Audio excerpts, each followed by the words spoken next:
Yeah, I'm here. Okay, it was just blinking for a second. How are you? Good, thanks, and you? Good. All right, tell me a little bit about yourself. How did you get started writing? What genre do you write in? What inspires you? I started when I was 12.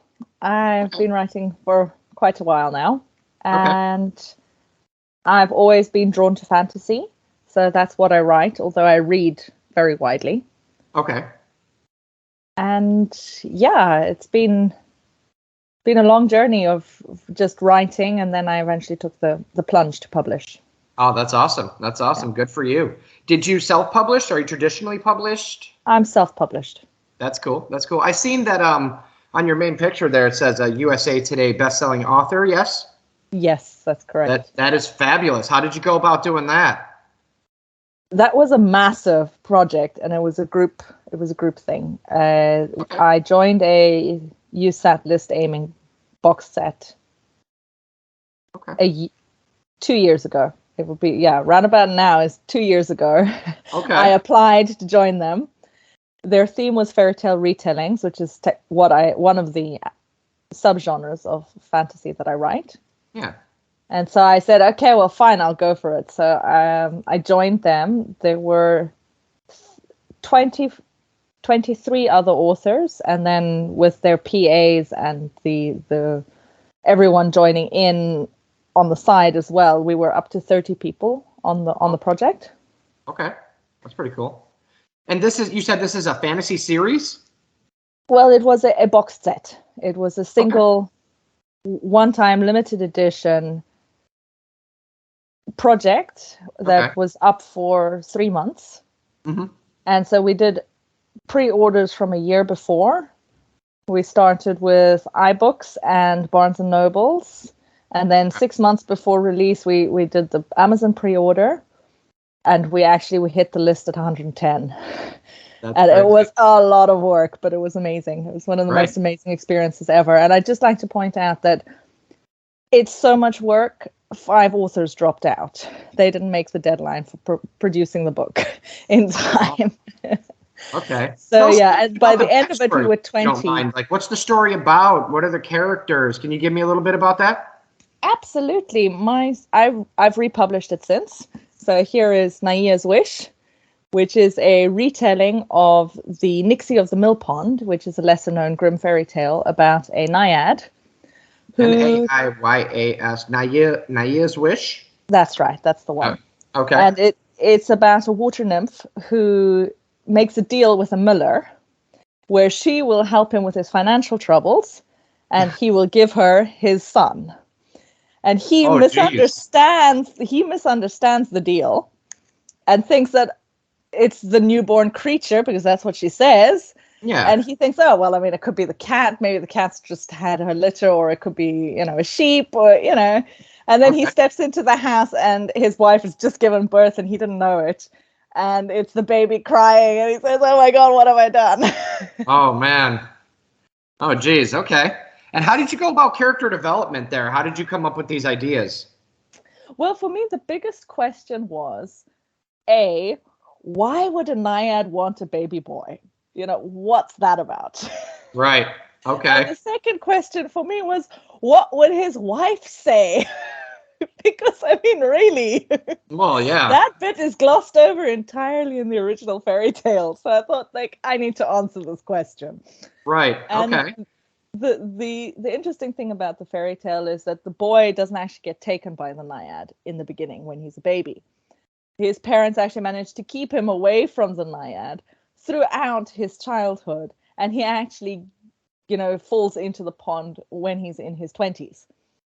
And then it's his wife who goes about and saves him. So then that was my take was then the 3 female characters. So I've got one part dedicated to the naiad, one part dedicated to the mother, and then the final bit dedicated to the wife. To the wife. How these women go through dealing with the situation that that the miller created in a sense. It definitely sounds like an interesting book, if you ask me. Okay. What was the hardest part about writing this for you? Is there anything that you can give young or newer authors that like little bit of information? Like what was something you really needed to dig deep with? I think it was definitely the women's questions, because I mean, I am a mother, but I've looked into other aspects of difficulties that women face in life. Yeah. And one of them was, so to better understand the mother and where she's coming from, I thought, well, what in the original fairy tale, there's only one child. What's that about? How does that work? And, why would the mother then want to hold on to this child so much that she refuses to give in to the Naiad's magic throughout the child's childhood? It's only once he's away from his mother that he then gets snagged into the magic. And for me, that was brought on by a lot of discussions I had with the older generation. I had an opportunity to live with my husband's grandmother, and her stories particularly influenced my decisions for this part of the story, which was to actually explore what life was like before vaccines. And because that particular, my husband's grandmother was the third child of 4 who survived. Her mother had 4 children before she had that set of 4, who all died within the space of 2 months of diphtheria.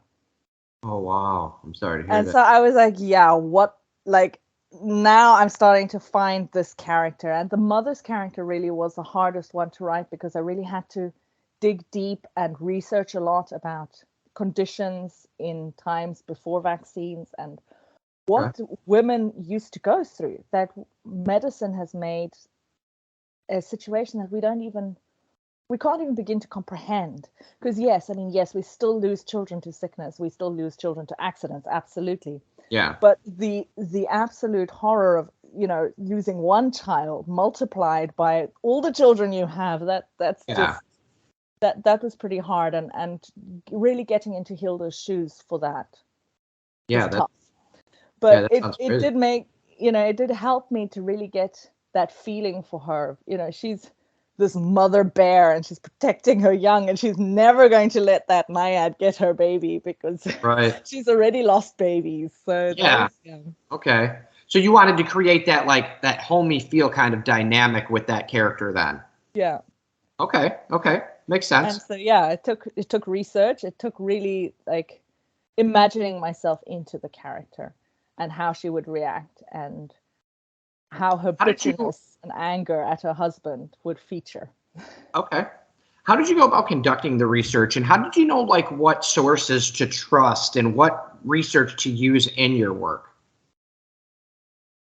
I am a social anthropologist, so I do have a bit of background in research and reliable sources. I used some stuff from Academia Edu, academia.edu, which is an open source academic platform. That academics actually upload their work to as an open source platform for anyone to be able to read and access. That's really cool. Yeah, it is. It's a great resource for pretty much anything. Yes, you do have the issue that they're not, you can't always guarantee that it's peer-reviewed papers. Right. But many of the papers you'll see that, it's like, if the author has other publications that are not on the open access, but that are peer-reviewed, then you can kind of like get a bit more of a feel for the author. You know that, okay, this is information I can basically trust. Yeah, exactly. Right. Okay, that makes sense. It's not something that they've published in a peer-reviewed journal, but they have other publications in those resources, so that's fine. Okay. Yeah, and so that was part of the research. Was a lot going into also newspaper articles. I took a look at newspapers talking about pandemics in the past. So how did you find these historical newspapers? You just did research for that as well? Google is actually a great tool. Okay. It's very easy to find stuff. because most newspapers have their back catalogue available. Right. Okay. Not all of them have digitalized those yet, but a lot of them have. So you actually have access to stuff from way, way back through the newspapers. Yeah, their archives are really, really incredible. Okay. All right. If you could pick one character, which I'm sure I might know who this might be now, who would be your favorite character from the book and why that character? I think it's the wife, Amina. Really? It was a lot of fun to write. Yeah, she has a really powerful journey. I think that was the main thing. Is like the other characters are very static. The Naiad has her dream and the thing that she wants to achieve, and she just bulldozes towards it. She she's not going to let anything stop her from achieving what she wants, and she's just going to go ahead and do it. And in the aftermath of all the chaos she's created, she kind of realizes that was maybe not the best way forward. The mother is very much the protector. It's like clinging to her child, and she didn't want him to have anything to do with the magic, right? Yeah, but she had nothing to do with the magic, exactly. Right. Okay. And so she's kind of just, making the best out of a situation and really just reacting very forcefully over it, but she doesn't grow as a person. All right. Well, the wife is the one who loses the husband, has to make a decision. And I mean, she's a young wife. I took the average and I said, okay, well, the book is supposed to be directed at young adults, so I'll go for 18 because that makes it okay for her to be married. Well, yeah. Right. And it also allows me to work a little bit more with that in-between phase where our brains have reached adult development and we are adults. But we're still struggling to find our feet and find out who we are and, understand ourselves and look at what we actually want. And so she has a lot of struggle to go through because she has the man she loves, but it was young love. So does she really love him? And then, right. And then there's also, it's what's her duty as a wife, and she's pregnant. So is that going to be a problem? And her family saying, no, forget the man, just stay home and take care of yourself and care for the baby. And she refuses and she goes out and she has a call for adventure, and that comes with consequences that are really big. And then she has guilt over those consequences, and so her journey is very big because there's failure, and eventually after a lot of soul searching and realizing what's truly important and that she really does love this guy and that he's the one and she's going to make an effort, then things kind of work out. All right. Yeah. Perfect. Do you have something that would be like kind of an exclusive content thing for the show to tell your viewers that are going to watch this show on your behalf anyways, that you didn't initially put into the book? You didn't write it in, but this is something that you wanted people to figure out, hey, this is exclusive content for her. This is what I meant for her to be projected as. Exclusive content. That's a tough one. I think that's there is one thing that definitely came up after finishing writing the novel, was that the fairy tale is not well known. So a lot of people kept asking me, well, what was going on in the miller's mind? We don't know what's going on there. So I actually have written a short story from the miller's perspective to explain his point of view. Okay. And that one is available in a short story anthology for a charity cause, right, as one option. And then the other thing that's actually in the book, but it is extra content, is, well, what happened to the Naiad after Oh, story. Okay. Right. All right. And how did now you got me interested. I got to figure this thing out. Yeah. Okay. All right. I hint at it in the epilogue, but I actually have I have a thing I do with my novels, which is that I include a treasure hunt to a short piece. That's really in cool. Ebook versions. Okay. I have a thing for treasure hunts. I love them. Well, yeah. Absolutely. And so all of my novels in their ebook versions have an embedded access to a little extra aside that's related to the story, but is just It's almost like your key thing, something to look forward to with your next book then. Yeah, exactly. Okay. That's pretty cool. Yeah. All right. Do you have a set of like beta readers that you send your stuff to, or do you have just like one or two like personal people that you trust? How do you go about attacking that situation? That's a whole kettle of fish on its own. Because you don't really, it's hard to know who to trust, right? Well, this is the thing. I've kind of learned to find the ones that I can trust. And yes, definitely my very close family are a big help because they give me honest feedback and they do not hesitate to rip it apart in the attempt to help me make it better. Yeah. Well, yeah, of course. Constructive criticism, right? Absolutely.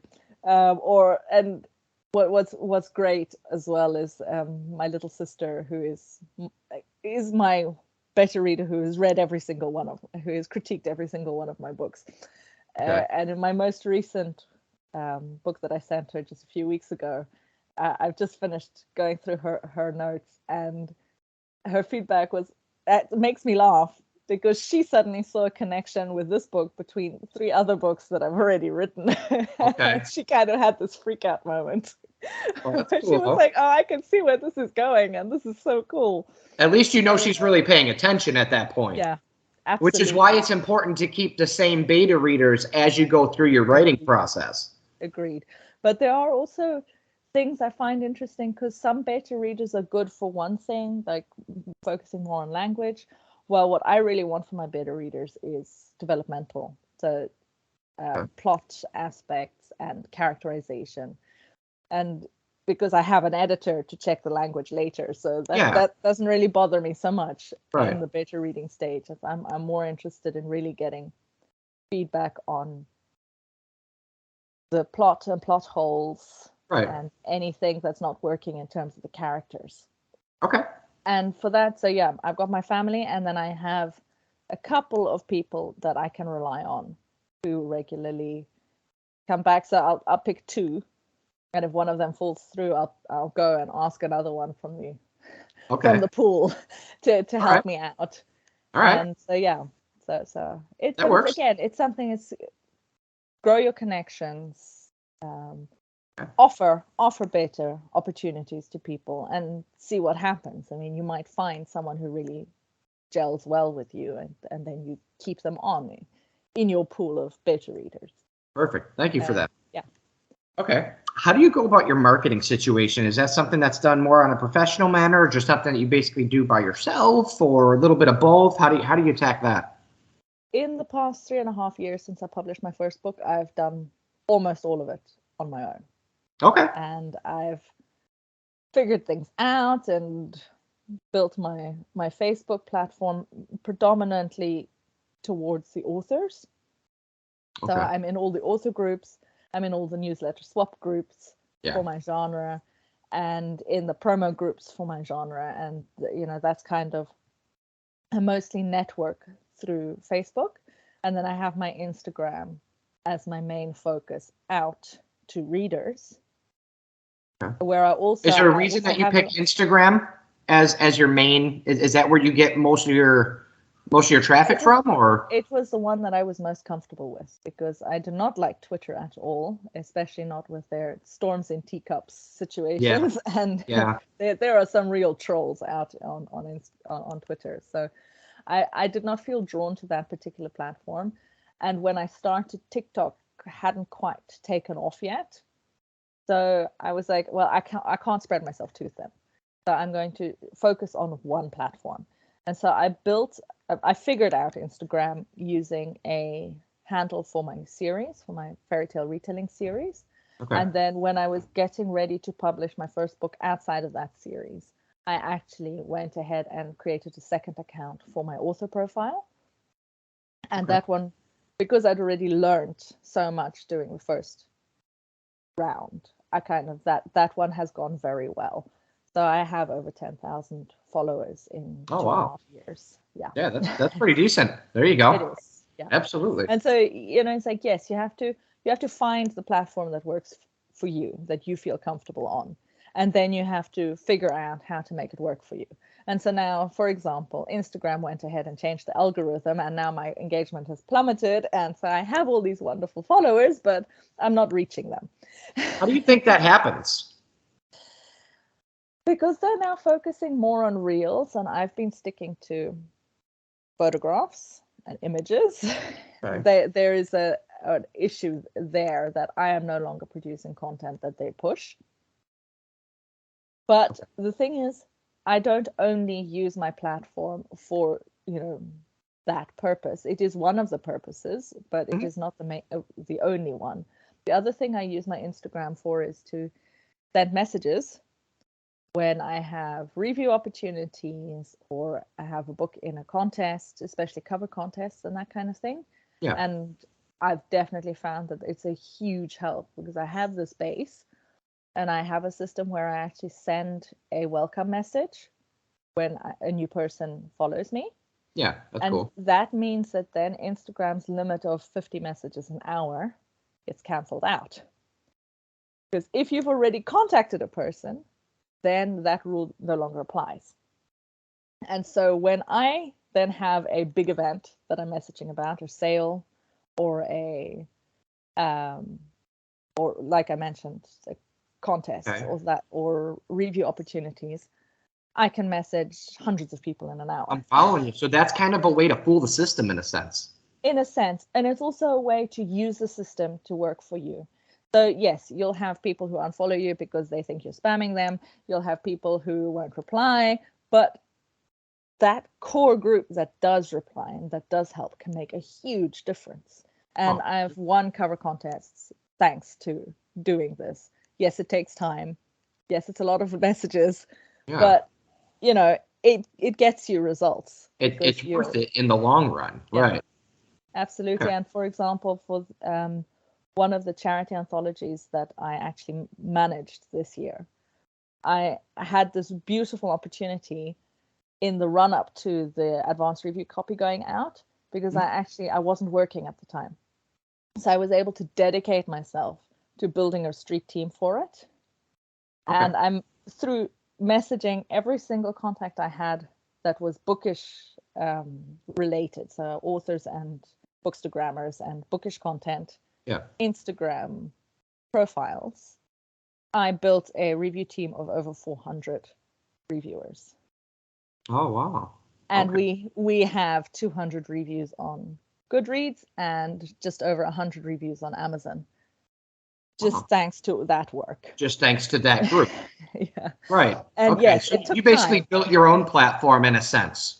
Exactly. And so then those reviewers have been invited to stay on in a separate newsletter.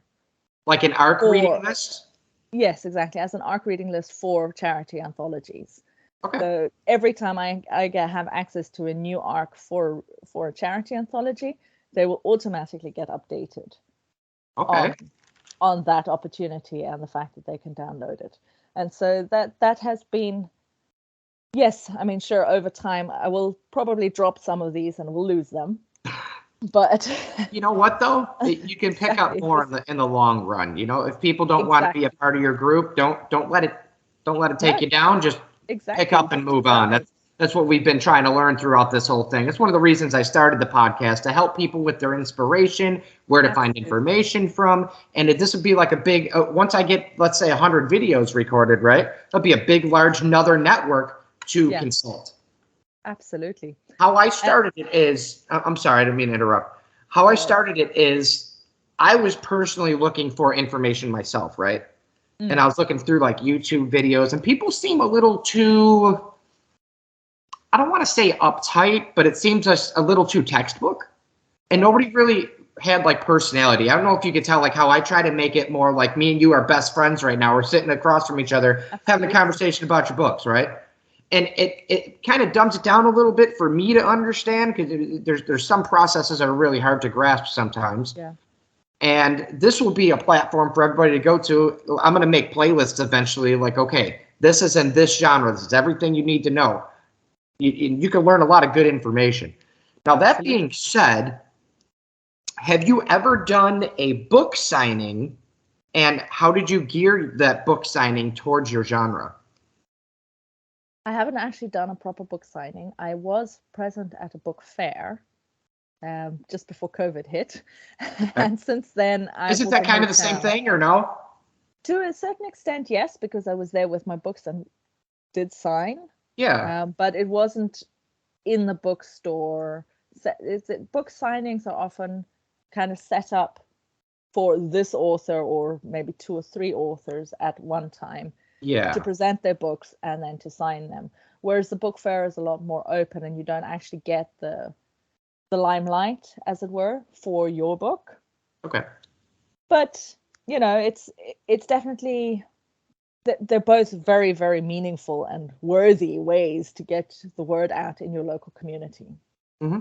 It's definitely being seen, being known is definitely important. Now, for me personally, I have this difficulty that I live in Sweden and I write English fantasy targeted at a reader group that is not very strong in English. So they usually want Swedish books.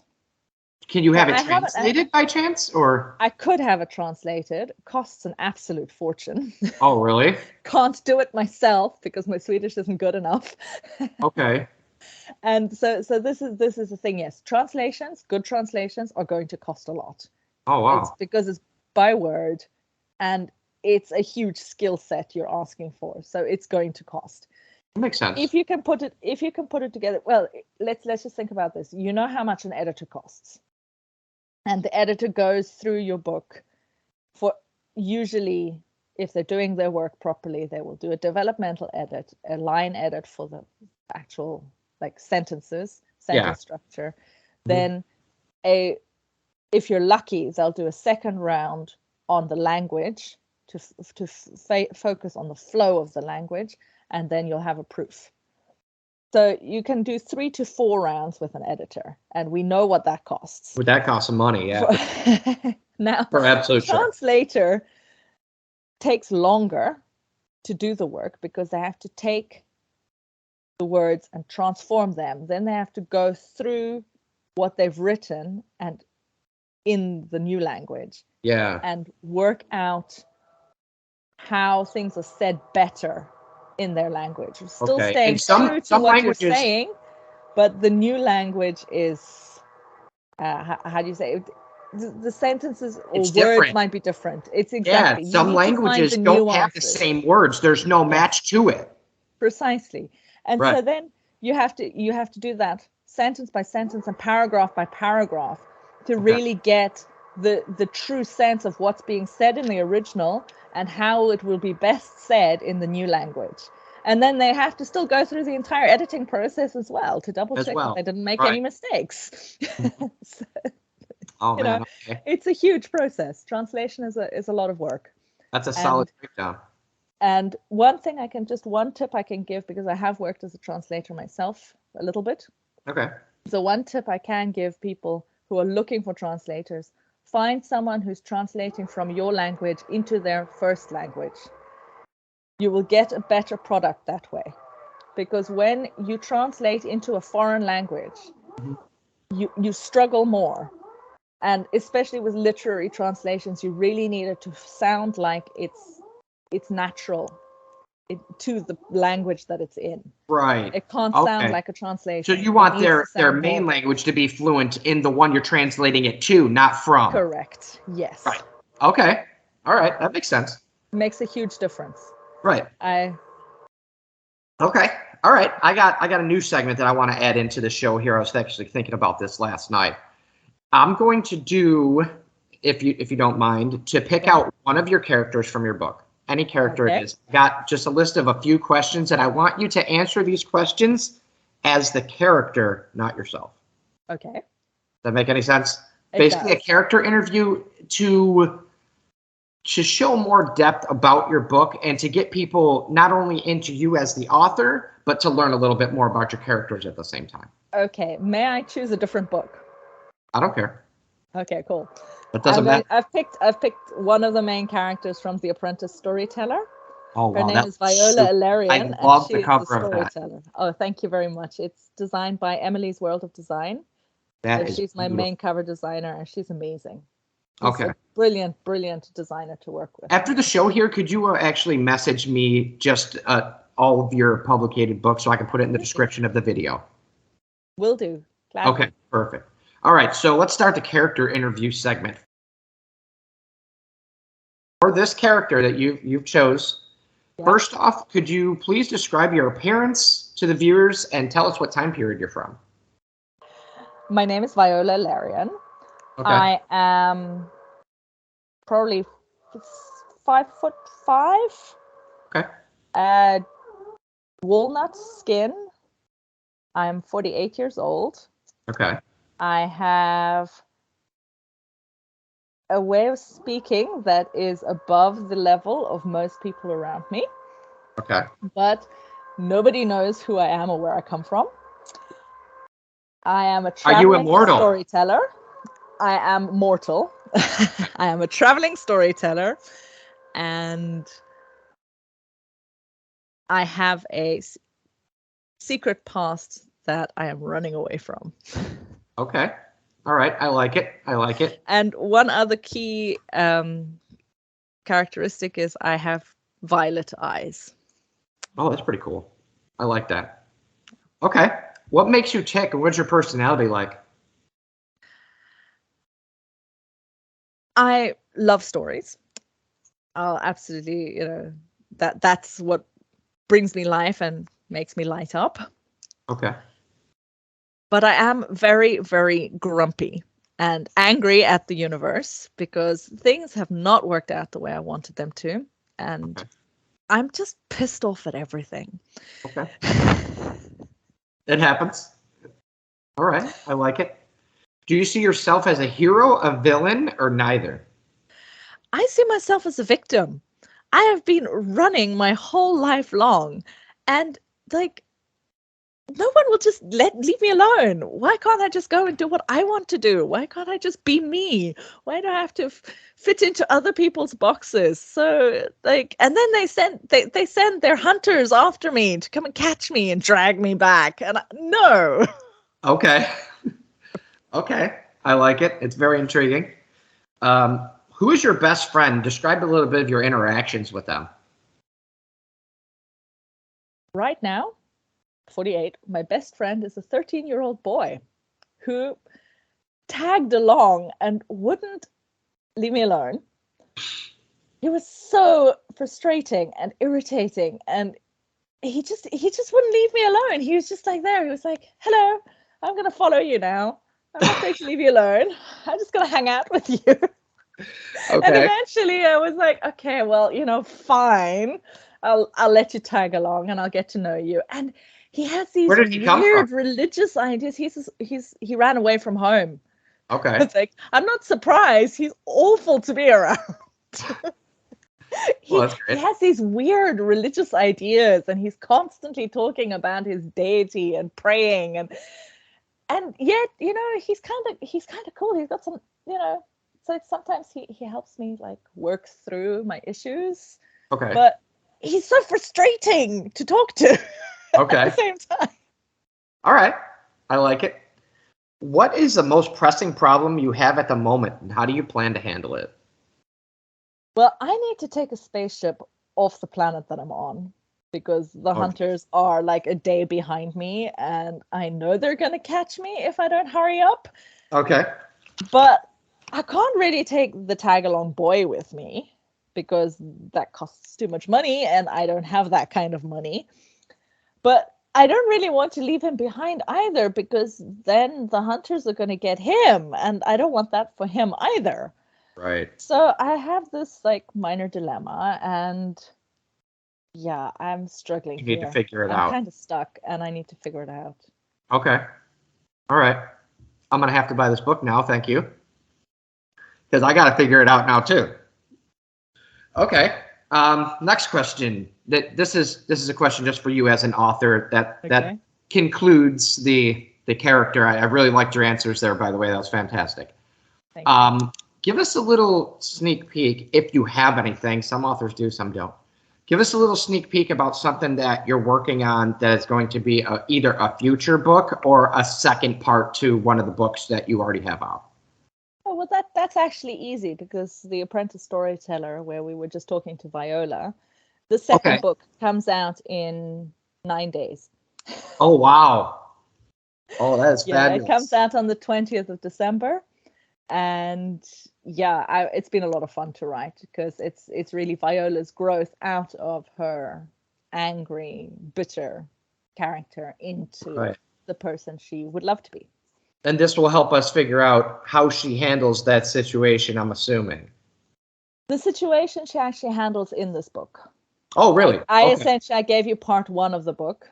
Right. And you can read the rest in part 2. Yeah.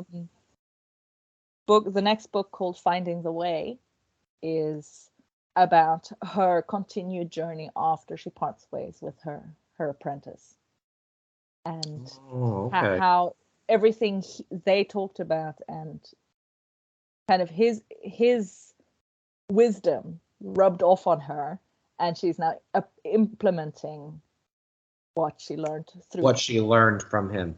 Yeah. So there's a double mentor-mentee storyline in these books. She's teaching him storytelling, and he's teaching her life. Wow.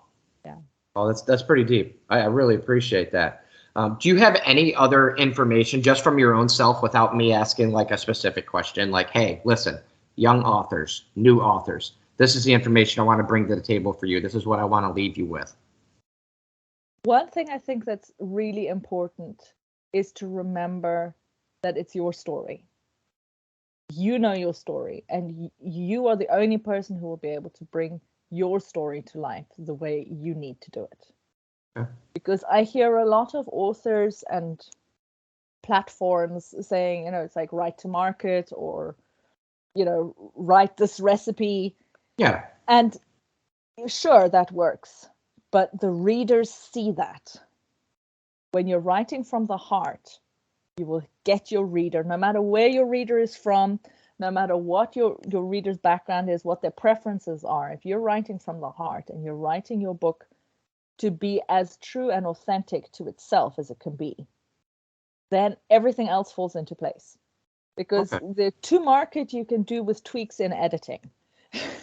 But you cannot get the heart through editing. It won't work. Right. Yeah. Okay. I really appreciate that. All right. One more time. Do you want to just bring up both of those books and tell us where we can find them? Is that your only 2 publications, or is there more? No, I have tons more.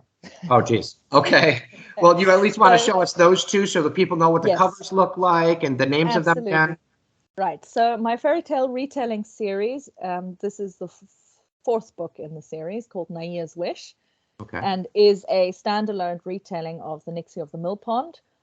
Each of the books in the series is either a standalone or a duology. So, it's like you can start anywhere in the retelling series. It's called Elisabeth and Edvard's World. Okay. And they're quite, with Naia's Wish, you'll be able to find the whole set. Right. And there are, like I said, standalones or duologies. There are 4 books currently in the series. I'll be publishing the 5th one next year. And there are more in the pipeline. They are all lesser-known fairy tales. So if you love fairy tales but are bored of reading Cinderella and Sleeping Beauty and Snow White, Beauty and the Beast, then you check out my books, because they're all new fairy tales that are lesser known. And that's awesome. That's fabulous. And so the other series, that's the Wishmaster series, comes with The Apprentice Storyteller. And Finding the Way is the second one. That's releasing later this month. Okay.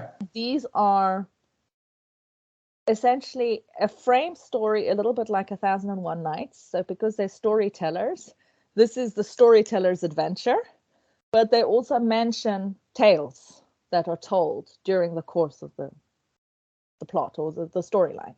Right. And I have actually written those tales. So I also have a series of invented tales called the Wordmage's Tales. And those ones are currently only available in ebook format. But Okay. I am working on publishing them as paperbacks as well, where I'm bundling them together into. Right. Okay. And Into like one novel size. Right. Exactly. Okay. And Almost so like an that's in the anthology that you pipeline. wrote yourself. Right. And these tales, these invented fairy tales, there are 7 currently available, and I'm working on the last 3 Okay. to make around 10. And then the paperbacks I will rapid release once the 10th one is out.